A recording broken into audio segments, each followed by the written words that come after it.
This is H. Rap Brown speaking of a time of revolution and for revolution.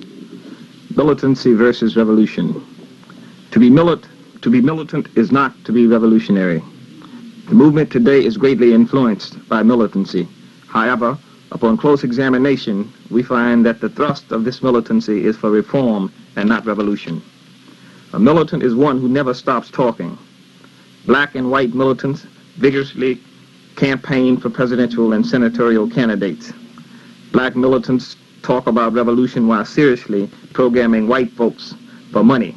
In other words, the better black folks talk, the more money they think white folks will give them. Black militants go natural and appear on TV in NYPD and Mod Squad. This is the logical extension that militancy leads toward. Black militants fight for this country. All of these actions are reformist. We must begin to see it as our role to put down militants and militancy if it is used in a counter-revolutionary fashion. Militancy has co-opted the whole struggle. The important thing has become how bad you talk, how long your natural is, what kind of uniform you wear. These are militant issues. These are issues militants speak out on, reformist issues. Well, the time for uniforms has not come. Get an army first, and then, if it's necessary, get uniforms. Uniforms at this point only serves to identify potentially political people for the man. In other words, it's not necessary for black people to begin to wear uniforms unless all of the masses of the people put on uniforms. Naturals, it's not necessary that every black person wear a natural, and it's important for political people not to wear naturals unless the masses of people wear naturals, because what happens is that the man sees the natural as being political, whether it is or not. We have Negroes running around with naturals on their head and nothing on their mind. Black people are seriously talking about revolution, not reform. The struggle should be headed to bring down repression. There is no substitute for sound revolutionary politics. Groups can no longer militantly compete to prove who is the baddest and who can grow the best naturals. Groups must come together to form a revolutionary political front. Where are the fronts that have been developed in this country? It is not necessary for groups to dissolve and form one group or one organization. Groups with similar political positions must move together, must move closer together. They must begin to forge a front that will deal with the repression that will come about in this country. Other groups must set about the task of bringing repression down on black people. The election of the past week was significant to the revolutionary community in this country because from this election will come a significant rise in repression. However, the question comes as to whether the repression will come down at a speed where black people can prepare and where revolutionary people in the community can prepare to combat that repression. Or will the repression come down gradually and throw people off and set the movement back for another 200 years? It becomes the responsibility of certain groups in the black community to bring the repression down. We cannot afford to work by the timetable that has been set by the power structure. Eventually, the repression will be so great against oppressed people in this country until they can't move. We cannot sit back and wait for this. Groups must begin to go out and execute certain political functions that will bring the repression down upon the oppressed people in this country. This is revolutionary politics. This is the role for groups today. The role is not to get out on a corner and talk about how bad you are, because to emulate what was revolutionary yesterday does not mean that it's revolutionary today. The whole conversation of identity has to become a thing of a past to the political vanguard of the revolutionary struggle. In other words, we can no longer sit back and talk about how hip it is to be white, or how hip it is to be black, or how hip it is to be a hippie. If you see yourself involved in revolutionary struggle, then we must begin to forge from these divisions groups that are responsive to the needs of other groups. This is the only way that revolutionary struggle and revolutionary aims can be fathered in this country. Anything else has to be considered as reform. Certain people from certain areas will possess skills that other people do not possess. It is necessary that these people get together that groups, cell groups be organized, small groups be organized, cadres be organized. But it's important that something be organized to deal with the repression in this country. It is important that something be organized to promote the struggle for people in this country. So the business of today is not being militant. The business of today is organizing on every level and every facet of the revolutionary community. This is Rap Brown saying, Lasima Tushande Bila Shaka. We shall conquer without a doubt. This is H. Rap Brown speaking of a time of revolution and for revolution. Today I want to talk about politics. There must be a re-evaluation of politics in this country. Politics as defined in the geographical and influential confines of this country is irrelevant to the masses of people. Now, I'm not calling for a redefinition of politics, see, because politics has been adequately defined. If we examine what Chairman Mao says about politics, he says that politics is war without bloodshed, and war is an extension of politics. Black people in this country and oppressed people throughout this country must begin to share this definition of politics. The vote has been used as a tool against black people, and now black people must seize the vote only to use it as a tool for organizing to fight against that oppression, the oppression that grips them. If you began to examine the Democratic and Republican Party, the so-called bipartisan parties of this country, you find out that politics in this country are not bipartisan. They're very partisan, and they're partisan toward white people, rich white people with money. So you find yourself saying, what value is the Republican and Democratic Party to oppress people in this country? The answer to that is none. They serve no function other than oppressing people or oppress people in this country. Now, when you examine Republican and Democratic Party, you find that the similarities are greater than the differences in those two parties. Every candidate who's running today is running off the same platform. Whether George Wallace is elected president or not is not really significant to black people in this country, because Wallace's doctrine has dictated the whole domestic program for the next 4 years in this country. In other words, if Humphrey, who is much an enemy of black people as Wallace is, gets in, black people should be prepared to fight Humphrey. If Nixon gets in, who is as much an enemy of black people as Wallace is, black people should be prepared to fight Nixon. So what we find is that politics in this country must become meaningful to black people. The vote is really meaningless because we don't choose who we should vote for. Camus once raised a point which says, what better way to enslave a man than give him the vote and call him free? And this is essentially what has been done to black people. Everybody runs around and tells black people how important it is to vote in 1968 to keep such and such a person out of office, which is not really important.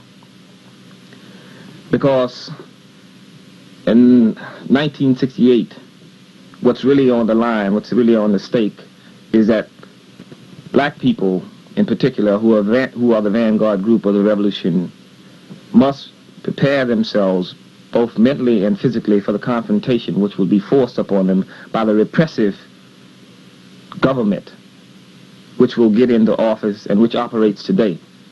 I contend that within the next few years, after the inauguration, the repression on black people in this country will significantly rise. If you examine the laws that have been passed in this country for the past 3 years, these have been repressive laws directed against the masses of black people in this country. In other words, the Omnibus Crime Bill, which legalizes wiretapping and electronic bugging, says that if there is a potential revolutionary threat in the country, then it can be destroyed because we can legally eavesdrop on you. We can legally come into your house by the use of wiretapping and electronic bugging. The Anti-Riot Bill, which is another of these legislations. The Anti-Riot Bill tells black people when they can travel, how they can travel, and if they can travel. That's a direct denial of human rights and of rights which are supposedly guaranteed to citizens of this country in the Constitution. So therefore, in terms of politics, America understands very well that politics can be made to mean many things. In other words, Politics, the definition of politics is very flexible when the oppressor uses it against the masses of people. Now, in the movement, we find that people often mistake politics and being political with what America considers politics. In other words, the two-party system, or this monolithic party that America has, the white party, the WPP, White Power Party. And black people in the movement tend to identify with politics along these lines. They tend to stress the importance of the vote. And they see politics as just being the vote and putting people into office. But that's not true. You have to realize that everything that you do in this country is political. Every move you make is political, and every move that white people or the ruling class makes against black people is political. When Tommy Smith and John Carlos took the stand in the Olympics and refused to stoop down to the national anthem, that was a political act, and it was treated as a political act. The Olympic Games themselves is a political game. It's East versus West. And on that point, when I was on the air a few weeks ago, I said that we expected Lee Evans to do the same thing. However, we found out that Lee Evans chose not to follow the line that Tommy Smith and John Carlos set out. He chose to take the line of Foreman, of Jim Hines, Charlie Green. And as I said in a press conference a few weeks ago, or last week, that is, when John Carlos was here in the city, to all of those athletes who chose not to protest, who chose to run and not protest, I wish 14 years of chronic leg trouble on them. You have to understand that athletes are not controlled by black people in this country. We dominate the athletic games, but we don't control the athletic games. And they are used as a weapon against us, a political tool against us. Entertainers, we dominate the field of entertainment, but we don't control the field of entertainment. And people, entertainers, are used as weapons against us. They are used as political tools against black people. You find Lionel Hampton campaigning for Nixon. You find Wilt Chamberlain campaigning for Nixon. You find James Brown writing a song, America is my home, and when black people begin to turn against him, then he comes back and makes a song, I'm black and I'm proud.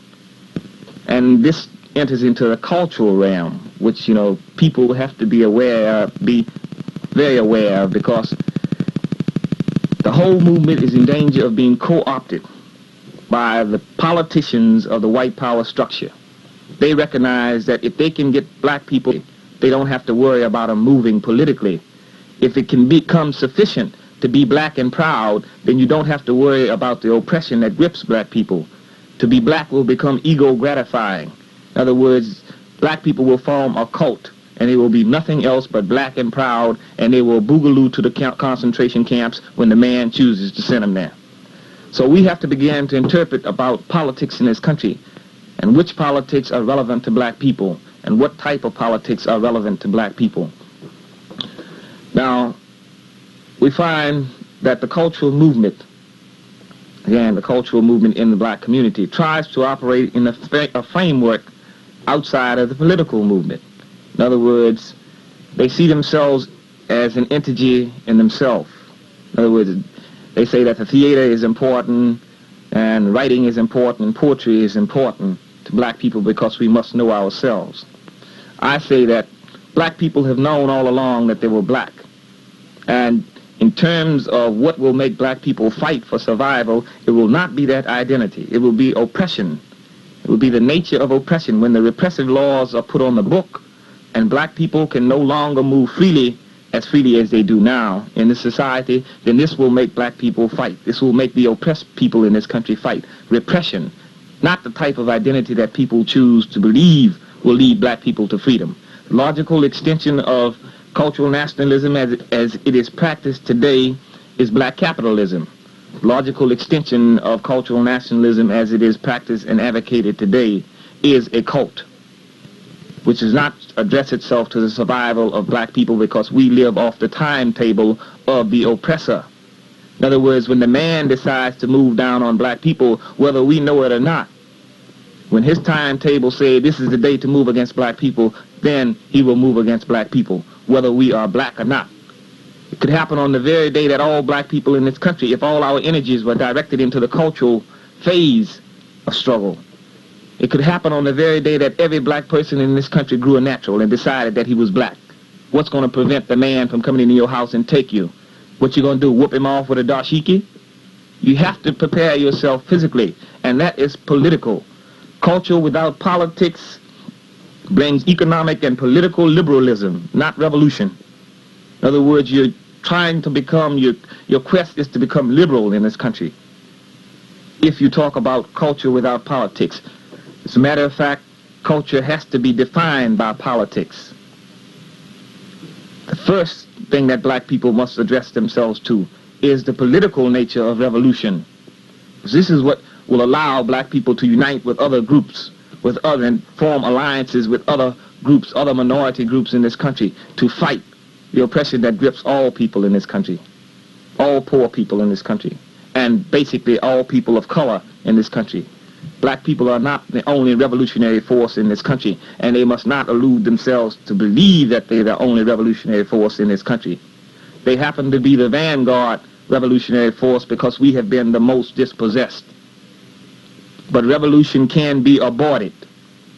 And if the man can co-opt our movement and have the black movement fighting against the Puerto Rican movement, fighting against the Mexican-American movement, fighting against the American Indian movement, and even fighting against the developing revolutionary white movement, then the black movement is in trouble, because we have to fight on every front. We will have to fight on every front.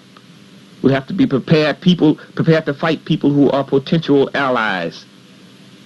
So therefore, we see that the problem, you should see that the problem is not so much who you identify with in the sense of the black movement, the Puerto Rican movement, the American movement. If there is a revolutionary movement, these forces must begin to move together. You must allow for this in your political, cultural thinking, in your political, cultural movement. It must allow for that. See, and again, with nationalism, we must understand that nationalism alone is not a political doctrine. Nationalism has to be a part of a political doctrine. Nothing else, nothing more. Before you can talk about nationalism, cultural nationalism, economic nationalism, you have to talk about politics. You have to redefine for yourselves and for your movement what politics is and what politics means to me. And how can this politics be used to further the revolutionary struggle, the struggle of liberation for oppressed people in this country.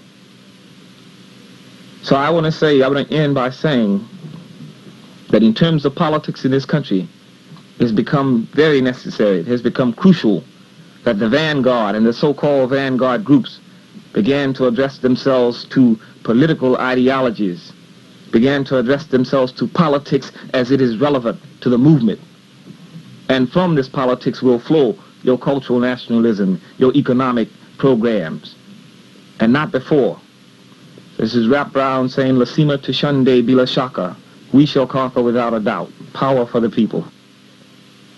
This is H. Rap Brown, and good afternoon. Today I want to talk about the politics of sports, and in particular the Olympics that's going on now in Mexico City. Black people in the United States for 400 years have been oppressed by white people and exploited by white people. We've been exploited for our resources as well as our mental resources. Now today in Mexico, we have a type of protest being carried on by some black Olympians, mainly Tommy Smith, John Carlos, and possibly Lee Evans. First, I want to read an article that appeared in today's New York Times, just a portion of an article that appeared in today's New York Times. It's an article that refers to Americans and how Americans are winning the medals, bringing the medals home to the United States. The article that appeared says, Mexico City, October 16th. The United States collects more gold and glory today on the fourth day of the Mexican City magnificently staged Olympic Games. With world record performances, 22-year-old Bob Segan of Los Angeles and 24-year-old Tommy Smith, California, won the pole vault and the 200-meter dash, respectively, to raise to 6 the United States gold medal bag at the track and field portion of the games. Now, this is to say that Tommy Smith all of a sudden has become an American. In other words, because he won the gold medal, he is now an American in Mexico, while as long as he's in Mexico. And it's not the greatest thing in the world to be American, believe me, because if black people began to examine the record of America, and America's action toward people of color, we find out that America, throughout her history, has attempted genocide at people of color, at races of color. This is documented through her own history. If you examine what happened to the American Indians, first people on this continent, white people came over here and committed genocide against the American Indian, and then romanticized it on TV to their cowboys and Indians, their westerns. The Indians now reside in concentration camps throughout this country. Examine what happened in terms of the Japanese Americans and the Japanese themselves. The Japanese Americans were placed in concentration camps when America fought the war against Japan. However, when the Americans were fighting Germany, no German Americans were put in camps. America dropped a bomb on Japan and not in Germany, not because they did not have the bomb. Examine what's going on in Vietnam today. Black people, Vietnamese people are people of color, can be considered black people, are being killed by anti-personnel bombs and napalm. America tells you that she's there to stop communist aggression. But if you examine how America proceeds to stop communist aggression in white communist countries, she never uses napalm, anti-personnel bomb, or any type of military armament. She uses radio-free Europe. Black people must begin place in their minds that the enemy of black people and the enemy of mankind is the system which is perpetuated by the white ruling class of this country. Now, back to the Olympics and black people in the Olympics. There was a lot of debate raised about whether black people should protest in the Olympics or whether that was a legitimate forum for protest. If we examine the Olympic Games, for years, the Olympic Games have been nothing short of politics, East versus West, United States versus Russia, and black people have been used to win the medals for this country and the glory of this country. So black people this year, the young black people, the young lions, the young Simbas, like Tommy Smith, John Carlos, Lee Evans, said that we are not going to be a part of this. The pressure that was generated upon these black athletes because they wanted to boycott the Olympics. And it was generated not only by white people, but by Negroes, and that's Negroes and not black people. It was generated by Negroes, the old order of Negroes who wished to remain in their so-called comfortable position of Thomism. These people generated such a tremendous amount of pressure on Tommy Smith, Lee Evans, John Carlos, until that they were forced to participate in the Olympics. However, they said that they would protest. They would have some type of demonstration. They said that we would not mount the stand. This was the first idea. So the United States committee came up and said that if they did not mount the stands, they, repercussion would be felt by the athletes, the black athletes. So in protest, Tommy Smith, John Carlos, and Lee Evans, and we expect to see Lee Evans doing the same thing, mounted the victory stand, which they rightfully won, and wearing black gloves, black shoes. And when the Star Spangled Banner was played, they clenched their fists in an act of defiance, saying that, yes, we are black. As Tommy Smith said in an interview, Smith explained, black people are getting closer and closer together. We are uniting. We are black, Smith said, and we are proud to be black. White America will only give us credit for an Olympic victory. They'll say I'm an American, but if I did something bad, they'd say a Negro, black America, was with us, say a Negro, black America was with us all the way. We feel that white people think we're just like animals to do a job. We saw white people in the stands putting their thumbs down at us and booing. We want them to know we are not roaches, ants, or rats. Switching metaphors, Carlos likened the white attitude toward black athletes to the relationship between trainers and show horses or elephants. If we do a good job, he said, they'll throw us some peanuts or pat us on the back and say, good boy. One of the most useful purposes that the Olympics has shown so far, is proven to be, was that it exploded some of the myths of white racism. One being that black people can't run long because they're lazy or because their lung capacity doesn't enhance distance running. If you examine what Kenya, the small country of Kenya, has been doing in the distances, then European nations are really put to shame.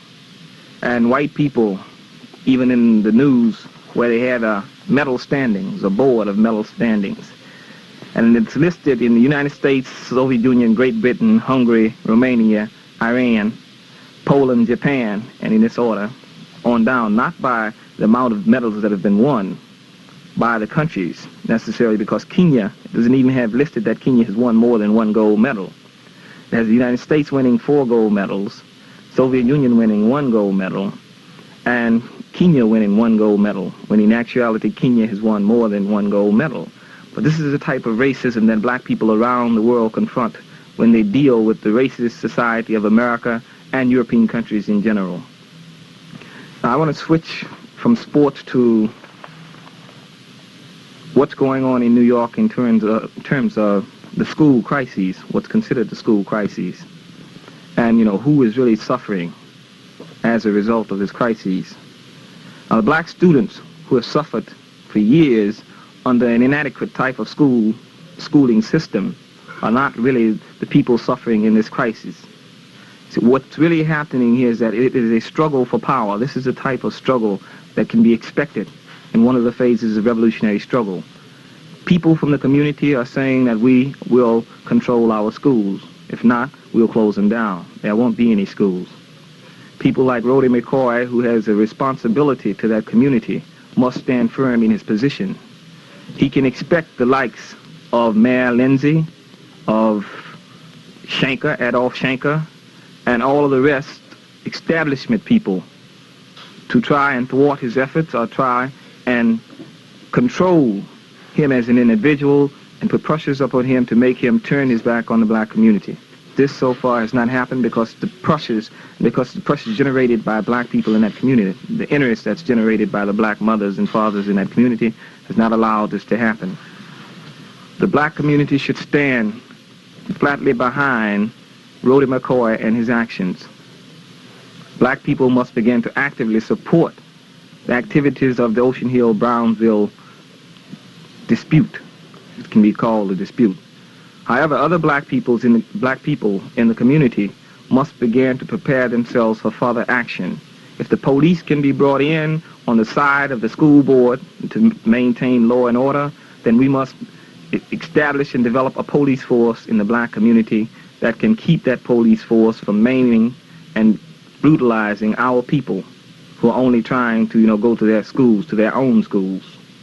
And as far as the teachers are concerned, those teachers, the white racists, who see it as a necessity to strike because of whatever commitment, union commitment, which is another guise or euphemism for racism, white racism, these people must be dealt with.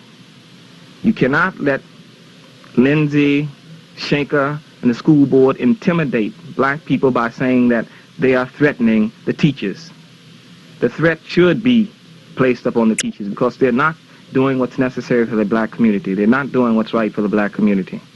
So therefore, black people have to take into their own hands the law of their community and ensuring through that law the justice that's necessary for black people.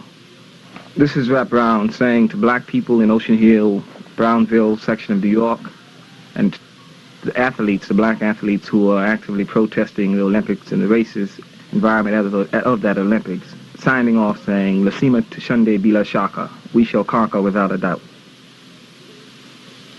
This is H. Rap Brown. America has found it necessary to establish a commission on violence, as if violence is some new phenomena, born in Watts. But what is she really talking about? You see, the platform of law and order is no accident, and black people are well aware of this.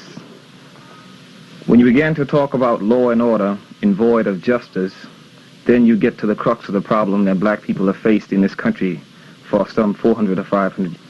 Now, black people who only recently began to move in a revolutionary fashion, in that they established among themselves, or in that we established among ourselves, what is considered black consciousness or black awareness, in that we no longer run from the whole idea of being black.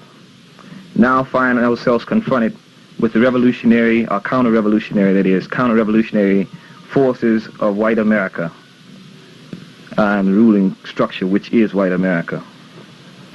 The platforms which are being put forth by every candidate, platform of law and order, speaks directly to dealing with black people in this country and how to handle black people.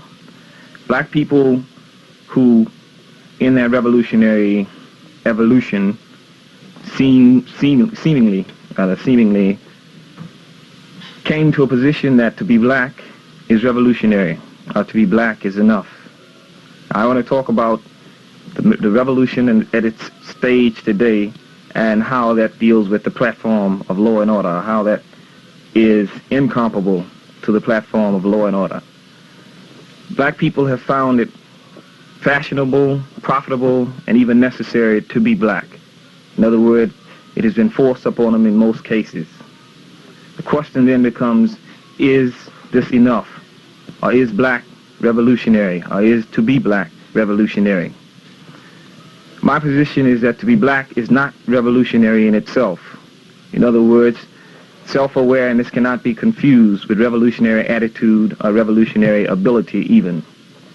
White people are moving in the counter-revolutionary fashion around the program of law and order, a program that has been designed to deal with black people and with the black movement in particular. So what we find black people doing today is that black people are no longer emulating white people in the sense that they're trying to be white. They're accepting their blackness and they're emulating the American tradition. In other words, black people are becoming capitalists. Black people find it profitable to talk about cultural nationalism. They find it profitable to sit up dashiki shops and to become the capitalists. They find it profitable to run the white man out of their communities, because then they can come in and begin the same type of exploitation, which is dangerous. So I want to talk about cultural nationalism as opposed to political nationalism. I think the black movement has to begin to address itself to political nationalism. First of all, we find with cultural nationalism that the structure sees in cultural nationalism a type of ready-made convenience. In other words, he can afford to support and endorse cultural nationalism. For example, in New Jersey, some white people got together. This was in Atlantic City, New Jersey. White people got together and donated $8,000 to some black people to open a bookstore and a dashiki shop. Because if they get black people to think in the lines of cultural nationalism, they don't have to worry about black people moving politically. In other words, if you can create a black capitalist, then you don't have to worry about your system being jeopardized. And on the other hand, when people begin to move politically, they understand that it is a system that black people, it's a system that we are fighting against, and that system is capitalism itself, and that political things must be done.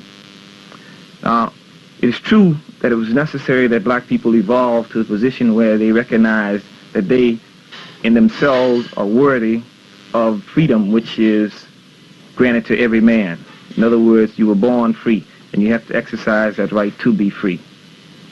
Black people, for a long time were deprived of the very, should we say, the very thought that they should be granted freedom.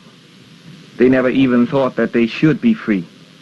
So therefore, in terms of the limited type of liberation that came along with cultural nationalism in the sense of black awareness, has served its purpose. Black people must move on from there, because the whole platform of law and order, the whole idea of law and order is still moving forward to crush the black movement and to crush black people.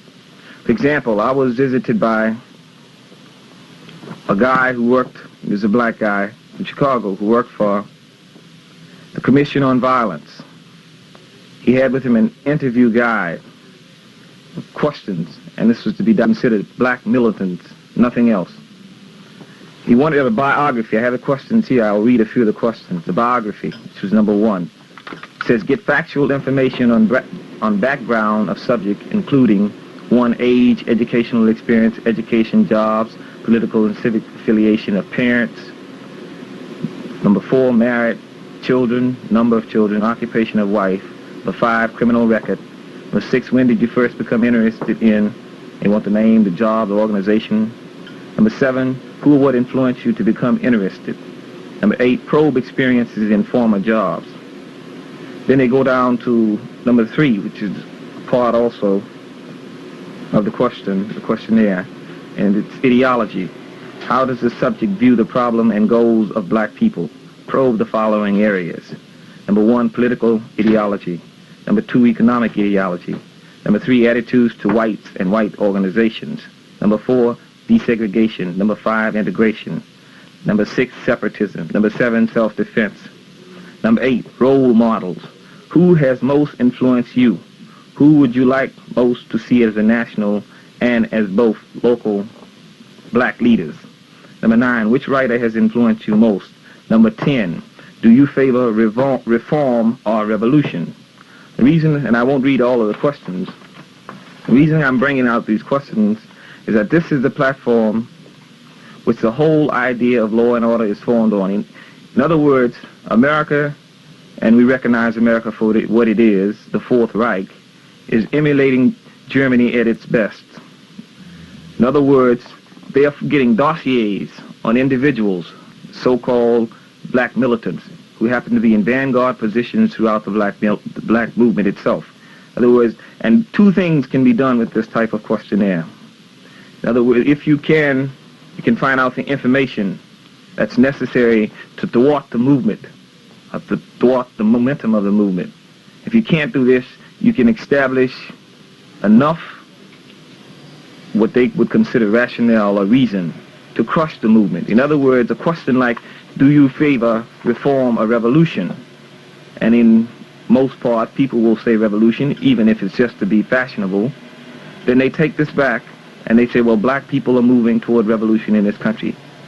This is more fuel for that platform of law and order. This points out why law and order is necessary. This questionnaire does not speak to justice among black people.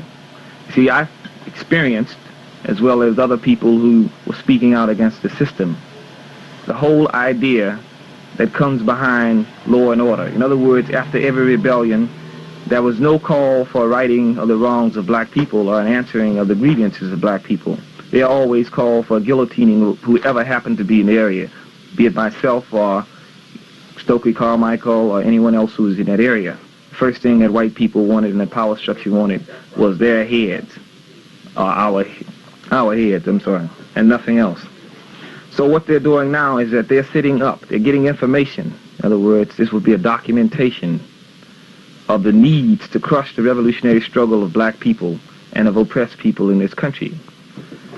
This is being done by the present administration. So it tells me that, black people are going to have to be prepared, and that the election is only relevant to black people in that black people are going to have to be prepared to fight whoever takes that office, whoever gets in that office. See, there is no choice for black people there. I don't advise black people to vote, and if they have to vote, I think they should vote for Dick Gregory. I'm not campaigning for Dick Gregory, but if you have to exercise your so-called constitutional right to vote, then you should vote for Dick Gregory. Now, black people are going to have to understand about politics in this country. Everything that America does is political, and she does not make wasted steps. And in terms of bipartisan politics, it's no such thing as far as black people are concerned. Politics are very partisan. It's partisan toward white people. There is no political party that speaks for the needs of black people in this country. This is one reason why a type of interview, this type of questionnaire can come out, because black people are in the process of moving politically, in the process of moving toward the establishment of an organization that addresses itself to the grievances of black people, that none exists today. In dealing with the whole idea of politics in the country, the Democratic and Republican Party can be viewed in the same light. In other words, the similarities are greater than the differences. There's no party that speaks to the needs of black people. However, the Democratic and Republican Party, as well as white people in general, has recognized that black people are capable of disrupting the system. So therefore, they must move to develop preventive means. In other words, the most effective type of program would be total genocide. However, America obviously doesn't feel that she can move in this form or fashion at this point. So what she's attempted to do in terms of the whole Black Power movement, in quotes, Black Power movement, is that she's put into practice a type of co-optation. In other words, Black Power has been co-opted. Anytime that Nixon can define what's legal or what's legitimate and what's illegitimate Black Power, then black people must be prepared to move on from Black Power to something else. This is where what I was talking about, distinguishing between revolutionary attitude and black consciousness, or black awareness. Black people must be prepared to move from the whole idea of Black Power to the idea of developing a revolutionary attitude. In other words, to be black does not mean that you're ready to fight. See, black people, the poor black people, have always known that they've been black. We've always known that we were black, and that was no question in our mind, no problem. We didn't have to deal with that. But what do you do after you discover that you are black, and that the man discriminates and kills you because you're black? You must begin to develop some type of program to move away from or destroy that oppression that grips black lives in this country in particular. So you find the black movement today moving away from the whole idea, whole concept of Black Power, in quotes, period, just Black Power. Black people in the vanguard positions are discussing something else much greater than the whole idea of Black Power. They're talking about revolutionary struggle, and revolutionary struggle as a beginning and not an end. So we find that the platform of law and order that's being talked about today addresses itself directly to that movement. And it talks about the black movement in the sense that it hopes to be a cure for whatever ails the black community. In other words, our law and our order, this is what they're saying, our law and our order will assure peace and freedom, further freedom for white people in this country. And if black people can make it for another 400 years before we decide to put them in the camps, well and good. If not, then we won't even concern ourselves about that. Because the most striking thing to me when, I think it was the Kerner Commission report came out, was that, and it was in itself a law and order type of document, it had two very distinct solutions. It says that you can either pour money into the black communities and try to address yourself to the grievances of black people, or you can move toward a garrison state. Now, if you examine what's been happening in terms of the cutback of what's so-called poverty funds, the man is saying, well, over with black folks. He says, like, we are adhering to the commission's report. We're moving toward the garrison state. This also can be seen in terms of the laws that have been passed, the type of repressive laws that have been passed in the last few years.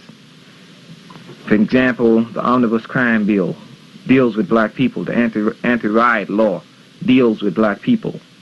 You see, every law that has come out, for the most part, on the book that deals with black people are repressive laws. And so black people have to be prepared to move against these laws that are further oppressing and setting up an apparatus to further oppress them. And you don't do it by just discovering that you're black. You must move beyond that. You have to go into something else. You have to begin to talk about revolutionary struggle. I want to end on this note. And most of the things that I brought up today will be discussed on later shows. I was just trying to give some idea of some of the things that will be discussed as long as I'm doing the show. So in ending, I would like to say, power to the people. This is H. Rap Brown.